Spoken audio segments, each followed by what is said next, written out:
Hello and welcome to My Mom's Basement, presented by Barstool Sports. It is Robbie Fox, and I am here with the one and only Kevin Smith talking about the 4:30 movie. I could see you're at Smodcastle Cinemas where the movie was filmed. I've been there. I love the theater. I loved being able to watch this movie and turn to my fiance and be like, "Look, that's the theater we were in." It's Yeah, fun for residents of Jersey or people who have been there, especially. How are you? I'm so damn good, man. But that is a particular kink with this flick. We're playing it here, of course, naturally. I think this might be the only theater left playing this 4:30 movie at this point because it comes out digitally October 1st. But it'll play here forever, like literally. Every Sunday at 4:30, we'll have a screening of it from now until like the place shuts down. Why not? How many movie theaters star in their own fucking movie? Everything about it is fucking adorable. So yeah, it started here when it started everywhere else, September 13th. But unlike every place else, it'll always have a home here, man, which harkens back to when Clerks was at the Lemley Sunset Five. Like when the movie first came out, it played for a full year. And it went from playing like a daily show to like then just doing weekend shows, then just doing a Friday night, midnight show. But it got to live there for a full year. I think we can beat that record now because I know the guy that owns this place. I loved the movie. I felt like it sometimes Thank feels like you listen to a song for the first time, but it feels familiar, feels like you've known it forever. And the you. 4:30 movie has such a comfort movie feel even the first time you watch it. I don't know if it was just like the coloring or the filters that you guys added to give it that vintage look or the actual tone, the vibe of the movie, but I felt like it achieved that like by, the pool scene early on in the movie. You're like there for it already. It's definitely shot with the halcyon glow of nostalgia, to say the least. But mercifully, Ron Levy, our DP, had examples to work from. Like we all grew up watching 80s movies. And so he was like, I'm just going to oversaturate the fuck out of this movie. And I was like, of course, yes, because that's what it was like. So the moment you start watching it, it has almost the feeling of an old VHS movie that you enjoyed. It definitely does not try to do anything complicated. So it has all the earmarks of John Hughes movies in terms of like, boy, I hope they get to go on a date. Like those are the stakes. They're pretty low. But even as in everything in life, sometimes the smallest things are the biggest things ever. And when you're 16, or as our characters are, everything tends to be bigger, man. You're on the cusp of becoming, you're not quite there. You're not recognized, you're not relevant to the culture or society yet because you're kind of disposable as a youth, but you know that you have something to say. You know, you have somebody you want to be. That's what's always at the heart of those movies. And truly, kind of at the heart of most of the stuff I've done, most of the stories that I tell. I read some review, I don't know if it was good or bad, but it made me laugh where they were like, normally his characters have fucking stunted development and these mini breakthroughs on their way to like growing up. And he goes, or whoever wrote it, and they said, but here it makes sense because the characters are fucking 16, whereas normally he has people doing it in their 20s, 30s, even their 40s and stuff. And I was like, oh, I guess maybe that's true. And that has everything to do with having an arrested development myself, a stunted development based on the fact that 30 years ago I got into the movie business and fucking I haven't had to be a real human being ever since. So I might have been the perfect guy to make this flick. Number one, I own the theater, so that fucking helps. Kept things cheap. The memories are predicated on like warm memories of childhood, of growing up here at a simpler time when you had no phone to silo into and cut yourself off from everybody else. Man, you just had to be a part of things, particularly if you wanted to congregate at the movie theater. Man, it's the last church at this point. Man, religion has kind of lost interest to a lot of people and whatnot. School, we saw what happened during COVID. That just ended for a bunch of kids, man, and had disruption that they'll feel for the rest of their lives. Very few places left where total strangers will get together and enjoy a thing. Concerts, fucking wrestling, and movies still have that. The primal need to be around others while you hear a story. It goes way back to the campfire, I'm sure. So I get it. I get that people are liking the movie. I'm not like, I knew it. I'm so relieved because I thought this movie was soft as fuck. Like, this is the movie I made after I got out of the nut house. So it's about as fragile as I was when I got out. It has no edge to it whatsoever, almost no fucking plot, as we know. but what it has is heart. And what I was doing with it was trying to capture a feeling from a moment. And honestly, it's crazy, but like, I've been doing this 30 years, but this felt more like a filmmaking exercise to me because consciously going in, it wasn't like, I'm going to have all this dialogue and that's going to take care of everything. It was about capturing a feeling, capturing a moment from childhood that was so powerful, impactful to me that it still resonates at age 54. And then trying to artificially reconstruct that to give it to the audience to be like, do you understand? Did you feel that as well? This is the first time I realized that's what I was doing on the job when I was making this flick because I wasn't smoking weed, so I was like crisp as fuck the whole time making the movie. And I was like, what is this job that I do? And in this instance, it's about recapturing a moment and trying to communicate it to the audience and be like, do you understand? And I realize I've been doing that my entire fucking career at this point. I'm not like one of the greats, man. Like I'm not like man, he fucking changed the format. But I have been a heart player the whole time. And I think that's what keeps people, coming back if they even come back at this point. And I think this movie kind of shows that. It wears its heart on its fucking sleeve. And unlike most of my other stuff, it's not like, well, you got to see 3 movies before this will make total sense. You could just enter into this one, pick it up and go. But I'll give a lot of credit where credit's due, man, because honestly, making this movie, going into it, I was like, the cast has to be good because the script is fine. Like every movie I've ever made, I was like, the script is the best fucking element in this picture. That's why we have the cast. The script is everything. That's the only reason I continue to work. This is the first time I made a flick where I was like, well, the script is nice, but like, if this movie's going to work, it's going to be based on the charm of the performers. And thank fucking Christ, the kids were there, man. They're the ones that make the movie what it is. It's a threadbare fucking plot and not a fuck ton of dialogue by Kevin Smith's standard.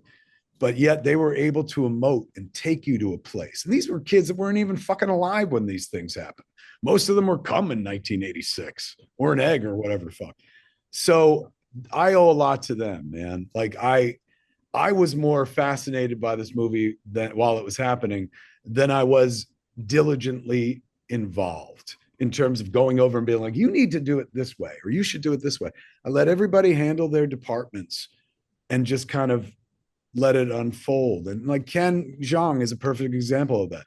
The manager, my character on the page is so fucking threadbare. And when we got Ken, I was like, thank God somebody's going to do something with this. And he absolutely did.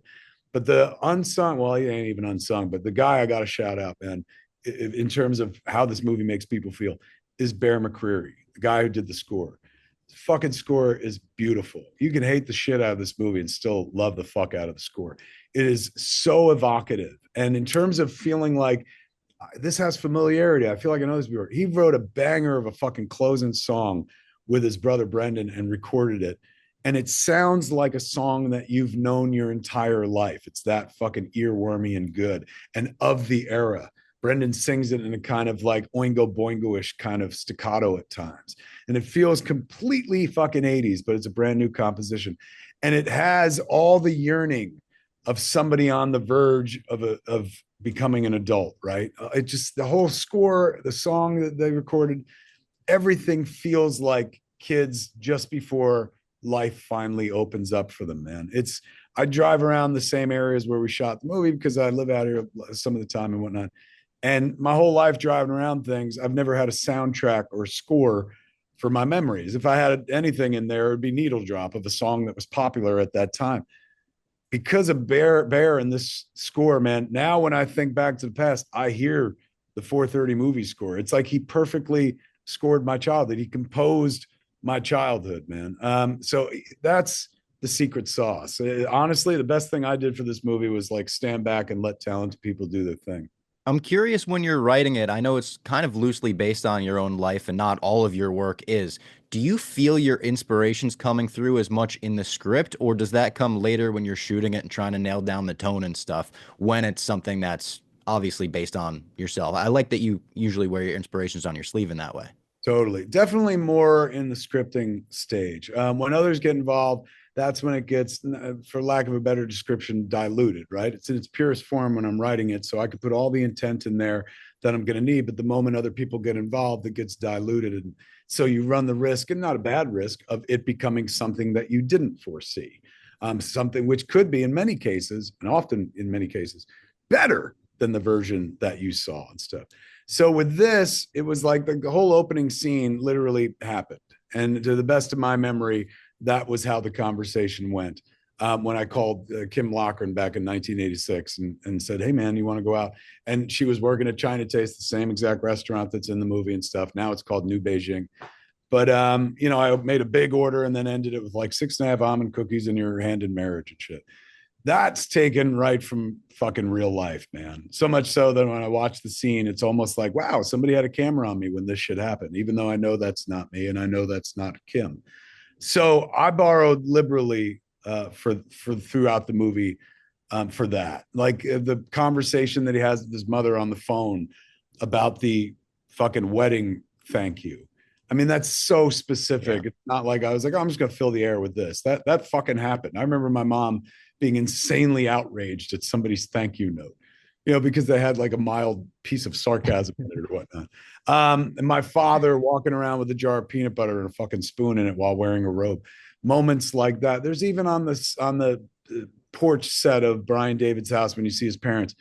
Before we shot, I asked Ratface, Robert Holtzman, our production designer, I said, "Hey man, can you get a net, like a fishing net, put it up on this wall and put some fake lobsters and crabs and shells on it?" He's like, "Yeah, why?" I was like, my father, the only artistic thing, the only self-expression I ever saw my father make in his entire life was one day I came home from school and on the front porch of the house, he hung this net, fishing net, and he put like shells that he collected and a plastic lobster and fake crabs on it and shit, like this kind of mural of some sort and shit like that. And it always fascinated me because he was not an artistic person, and yet he felt the need to do it, to express himself. So I was like, it don't have to be perfect, but can you grab those elements? And fuck, I got to set, man. It was almost like Ratface had a picture straight from childhood. And it's one of my favorite moments of the movie. Now, that's a reference that only 3 people are ever going to fucking love. Me, well, 3 people other than me: my mom, my brother, and my sister, because my dad's dead. But when they saw it, they were like, holy shit, the net. Elements like that kind of make it real. Even if the audience don't have the same connection to the story that I have, they could tell that you're playing it as authentically as you can. I got a really nice tweet from somebody who was just like, I wish that I could remember my childhood as well as you did. He's going, you captured fucking moments that happened to me and I'd forgotten about them. And that's like honestly the highest honor an audience member could say. Highest honor is like, I like your shit. But after that, to be like, you did something for me. You remembered something for me wholesale. Like, and fucking like, now I'm gonna hold that. Like that's everything. I didn't get involved in film for that. Like I got involved in film very selfishly because I want to be a filmmaker. I want to tell my stories. I want to see me and my world up on the screen. But 30 years in, you find a lot of other reasons why you do it. And that's one of them. Just knowing that like someone's going to see that, feel that, and remember something. It's going to make their day a little easier, even when the movie's fucking done. Once they've left the theater, presumably my job is finished. But I've always played it that my job goes for years, man. Like if I play my job right, I've got you before you come into the theater, and I'm going to get you way after you left, after the story's done. It's still going to live in your head and heart. Absolutely. You got me for sure. I mean, I think back to times that I wouldn't sneak into movies like this with my friends. It would be like my mom being like, all right, I'll take you to see How to Train Your Dragon if we're going to see the new Tyler Perry movie afterwards. It was a trade-off with the Horse parents. trade, horse trade. Exactly. Have you talked about the mid-credit scene of this movie anywhere? Can you talk about it? Do you Yeah, want to we could talk about totally it? talk about it. Absolutely. It was, I got to give all credit to Shane, our AD. So opening scene of the movie is the very first thing we shoot. Brian David making the phone call. And it's shot in Leonardo, which is where the Quick Stop is, literally around the block from Quick Stop. So Shane at one point, as we're shooting on day one, he's like, and Shane was our AD on Clerks 3, so he's way familiar with Quick Stop. He's like, do you see how fucking close we are? I said, yeah. He goes, you should do a shot of Quick Stop. You should have him fucking looking at Quick Stop. And I was like, that's too inside. And then we finished the movie, and the movie was short. like way short. The script was like 72 pages. So I can't be surprised that the movie was very fucking short. And so I had to beef it up. And at one point I was like, well, I could do a mid-credit scene, where something I was interested in, seeing all the characters together. Because throughout the whole movie, you see the boys together, you see Brian with Melody later on, but you never see all four of them together and stuff. And then, after the events in the third act, I thought, oh, it'd be nice to see them all hanging out. Like, this is what their life is like now and stuff like that. And just for quiet moments, like there's a moment where Bernie and Melody say hello to each other. That like just means everything. They don't have a whole scene where it's like, I gave him a lot of shit about you, but it's clear that like fucking things worked out. So I needed a structure for it. And I remembered Shane's thing. And I was like, I can have him have this whole conversation across, and then finally at the end reveal that they're looking at quick stop. It felt a little self-serving, obviously, but when have I never not self-serve? I'm the most masturbatory filmmaker on the planet. But I honestly like fell in love with the moment. Like later on, it's shot between two places. The shot of Quick Stop, we didn't shoot ourselves. We took it from Clerks 3 and got rid of the ballards they had added, so it looked a little younger and stuff. And across the street from Quick Stop, they've now got apartments, so we couldn't. Used to be a field. If you look at the first Clerks, just open field. So we shot that half in Los Angeles, like 2 months after we had wrapped the movie. The same time that we shot Logic and Diedrich for the Astro Blaster scenes as well. But yeah, it was, honestly, necessity being the mother of invention.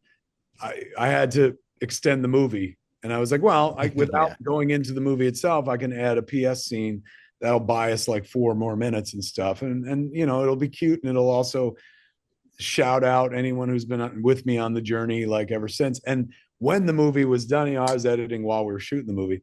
By the time we got to that point, most of the movie, 95% of it was cut together. It was, clear as fuck that the main character was me. I was always kind of hoping like nobody will notice, but it's fucking pretty noticeable. So at that point, I was like, I'm just going to lean into it and let him stand across from Quick Stop with his friends. I loved it. I mean, like as a huge Kevin Smith fan, it felt like the moment at the end of Split when you realize it's tied to Unbreakable and you're like, what the fuck? That's Everything's connected. I loved That's it. awesome. That makes me so happy. Now, I mean, the nerdiest Kevin Smith fan question I could ask, I feel like, is do you consider this an Askew Universe movie after that? Or is it just like, no, that exists in this world as well? I have a nerdy answer. So, over time, I've been able to retcon movies that weren't a Skewniverse into the Skewniverse. So recently, in an issue of Quick Stops that I wrote, that'll be out next year, which is the comic book spinoff that I do with Dark Horse. I did a standalone story about Rick Darris and Heather Jones, the two characters in Clerks, where fucking he's like, you want a lift? And she's like, sure. How about the beach? So it kind of tells their whole story and stuff. And we reveal that like her sisters, Heather Jones' sister, Alyssa Jones from Chasing Amy, and Trisha Jones from Mallrats. But we revealed that her parents are Mub and Reenie, and Mub and Reenie was the name of the video store in Jersey Girl. So I was able to retcon Jersey Girl into this universe in a very indirect way without anybody being like, hey man, where's Oliver Trinky or Bart Trinky? So I in this flick, would I consider this a Skewniverse? They go see they don't go to see it, but Dental School exists in 1986. It's a brand new movie. And in 1994, when Clerks happens, there's a lady standing outside RST who's there for dental school. So It's in. Could be. And I'd be lying if I were to tell you that Astro Blaster was never Ranger Danger. There's a couple drafts where it was Ranger Danger as well. But I felt like, you know what, let me make it as from the surface, like apparently an island, nothing that needs to be connected to anything else. But if you stay long enough, there's some deep cuts. I love that. We also just passed the 10-year anniversary of Tusk, which I was a huge supporter of from the moment we You were were the walrus one. yesing. Thank Yep. you. I was the one I went and saw 3 times in theaters. Loved it so much. Opening night with my mom. Yeah, the whole thing. What did I you have wanted to see with your mom to get Tusk the trade-off. It must have been, yeah, Mamma Mia or something. She's like, you're gonna pay the price for this one. One of my favorite moments in Tusk is when you actually use the title track. I think you're so good at needle dropping in movies. Clerks 2 has like, it's a perfect game of needle drops in my mind. Do you have No. a personal favorite needle drop in a Kevin Smith movie? Let me see. Tusk is great, but it was unexpected. Like I wrote the script of Tusk to Tusk over and over on replay, but never once intended to use it in the movie. I used it as a temp track for, that sequence where it actually wound up in the flick. Never intending to use it because I knew it would be expensive, man, because we'd had a Fleetwood Mac song in Jersey Girl. It was very fucking expensive. So the producers of the movie fell in love with the track and they were like, no, we should go. We're going to get it. And it was a $250,000 track, which was more than the walrus costumes cost. Is the single most expensive element in the movie and stuff. But it really does make that fucking scene. And to be fair, if you're going to make a movie about a walrus, either Tusk shows up or, the Beatles show up. And the Beatles way more expensive than Fleetwood Mac. But Tusk just has that ominous, the drum track. Like, this is a song, if the way I understand it, it's about Mick Fleetwood's dick. But it sounds so menacing, and it Yeah. felt like the movie itself. So I love that. But let me see, what's my favorite needle drop? Honestly, I think it goes to Live has a track in this is a toss up. Live has a track in Zach and Miri Make a Porno, Hold Me Up, that it plays when they finally have sex, when they're shooting the porno. And we use it to separate the two worlds. When Zach and Miri are together and in each other's eyes and faces and bodies, we're playing that song and it's incredibly emotional and it has drive to it and whatnot. It just feels like fucking freedom and sex. Then when we cut to the people shooting them having the sex, that song's not playing. It's just dry and they're having conversations and stuff. So I love the song and I wanted to use that song in Mallrats. And we'd had it in an early cut of Mallrats, but we had to cut it out. Live didn't want to let it go. And so years later, I was 95, and then 2008 was Zach and Miri. So it took 13 years. But at one point, I was like, whatever happened to that Live track? Did they ever release it?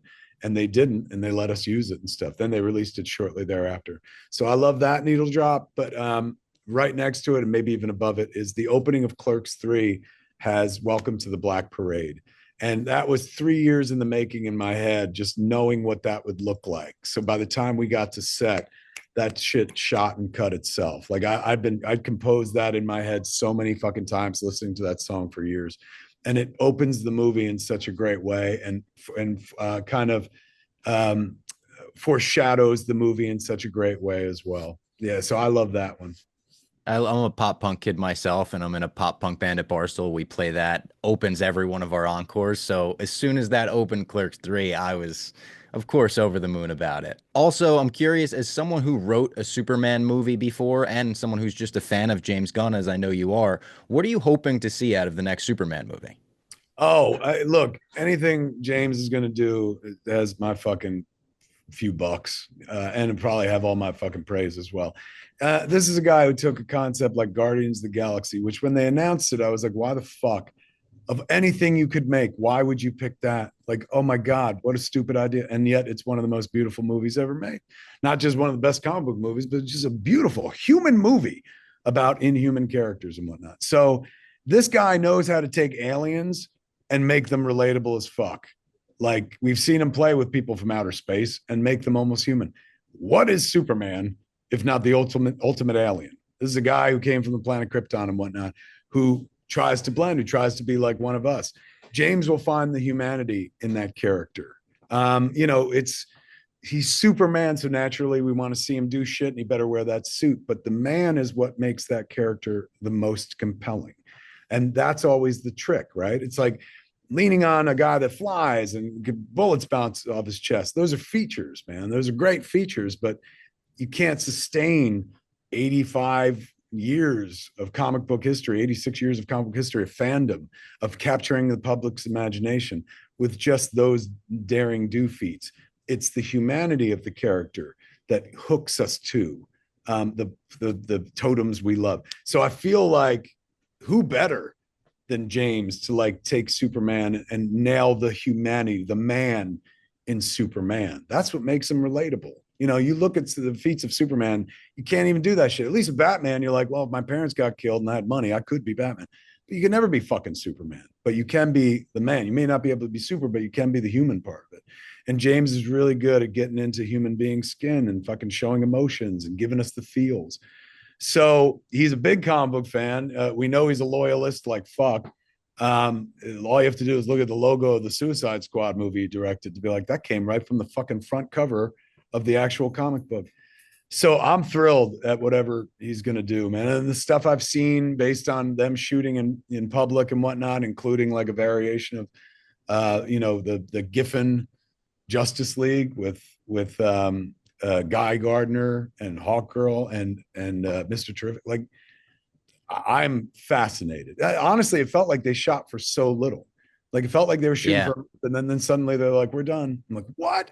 But I can't wait to see where it goes. I've heard maybe Brainiac. That makes me happy as fuck. Yeah. Um, but this is only the beginning. We get to see what the next 10 years of DC comic book movies are going to be like when that finally happens. Well, I guess we'll get a taste with Creature Commandos as well. I'm stoked, Yeah. and I'm stoked to hear your thoughts on it with Mark on Fatman and Beyond when that eventually drops. This is a picture from the first time we met 12 years ago where I got you to sign my Superman Lives script. So I felt like it was full circle to end this talking Superman. That is damn beautiful right there, man. Where was it? Was that at a Fat Man Beyond? It was right outside the stash. It was for the Tough Shit signing that you guys filmed for Comic Book Men. Holy shit, man. You were there for that. Fucking that's Yeah, awesome. That's right so at the end of the wild. night. Yeah. Well, Uh, I really appreciate you doing this. As a longtime fan, this was so cool for me, and I can't wait always, for the future. always a pleasure talking to you, man. You make me feel good, Robbie. And you're the only bar stool that gives a fuck about me. So I thank you for I very much do. I promise. that.